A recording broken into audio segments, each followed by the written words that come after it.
Assalamualaikum warahmatullahi wabarakatuh. Pada kali ini kita akan belajar mengenai mata pelajaran sejarah Indonesia kelas 10. Materinya mengenai pengaruh masuknya budaya Hindu-Buddha terhadap perkembangan budaya Indonesia. Nah, jadi perlu kita ketahui bahwa bangsa Indonesia itu memiliki sikap yang aktif dan selektif terhadap kebudayaan dari luar. Artinya, kebudayaan asing yang masuk ke Indonesia diseleksi dan disesuaikan dengan kepribadian bangsa Indonesia. Oleh karena itu, setelah agama dan kebudayaan Hindu-Buddha masuk ke Indonesia, maka terjadilah akulturasi kebudayaan. Apa itu akulturasi kebudayaan? Akulturasi kebudayaan adalah suatu proses pencampuran antara unsur-unsur kebudayaan yang satu dengan kebudayaan yang lain sehingga membentuk kebudayaan yang baru. Apa saja sih perwujudan akulturasi antara kebudayaan Hindu-Buddha dengan kebudayaan Indonesia? Antara lain, yang pertama ada seni bangunan, yang kedua ada seni rupa dan ukir, yang ketiga ada seni sastra dan aksara, yang keempat ada sistem pemerintahan, dan yang kelima ada sistem kepercayaan. Mari kita bahas satu persatu. Wujud akulturasi seni bangunan terlihat pada bangunan candi. Nah, perlu kita ketahui, masuknya budaya dari India dalam seni bangunan tidak diterima begitu saja oleh bangsa Indonesia. Sebab bangsa Indonesia sebelumnya sudah menguasai teknik bangunan yang cukup tinggi, terutama pada zaman megalitikum.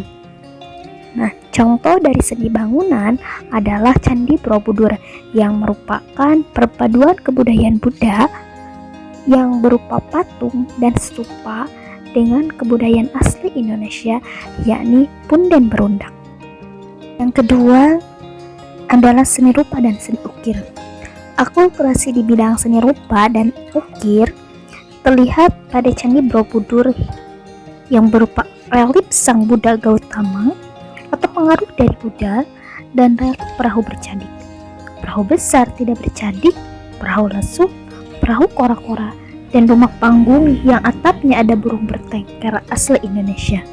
Di samping itu, ragam hias pada candi-candi Hindu-Buddha dan motif-motif batik yang merupakan perpaduan seni India dan Indonesia. Yang ketiga adalah aksara dan seni sastra. Pengaruh budaya Hindu-Buddha salah satunya menyebabkan bangsa Indonesia memperoleh kepandaian membaca dan menulis aksara, yaitu huruf Pallawa dan bahasa Sanskerta. Kepandaian baca tulis akhirnya membawa perkembangan dalam seni sastra. Misalnya, cerita Mahabharata dan Ramayana berakulturasi menjadi wayang purwa karena wayang merupakan kebudayaan asli Indonesia. Demikian juga kitab Mahabharata dan Ramayana diubah menjadi hikayat perang Pandawa Jaya dan hikayat Sri Rama dan hikayat Maharaja Rahwana dalam pertunjukan pewayangan yang merupakan kebudayaan asli Indonesia. Isi ceritanya dari India yang bersumber dari kitab Mahabharata dan Ramayana. Munculnya punakawan seperti Semar, Gareng, Petruk, dan Bagong adalah penambahan bangsa Indonesia sendiri.